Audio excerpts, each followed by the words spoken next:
سلام به بچه‌ای که این ویدیو رو دارن تماشا میکنن. اسم من هیروبراهیمه و شاید منو بشناسین. حالا بریم توی این ویدیو مثلا شاید دلتون بخواد مثلا چندین بلاک که روی زمین میکنین مثلا اینجوری باشه. من خودم انتخاب کردم که 59 تا بلاک استونه باشه و چند تا گلس نمیدونم، ولی یه دونه بدراک هم زیرش باشه.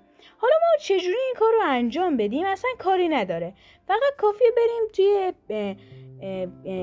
پلی بازی، بعدش کرد نیو ورد رو میزنیم، بعدش یه زمین مال خودمون میسازیم که من کریتیو میسازم، پیسفول میکنم.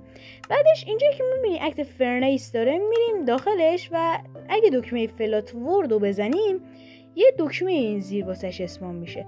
این دکمه رو بزنیم یه چند تا گزینه میاد که اگه ما اینا رو بزنیم که میبینین 230 تا استونه و 5 تا درت و یه دونه بلاک گلس، حالا یه دونه بدراک.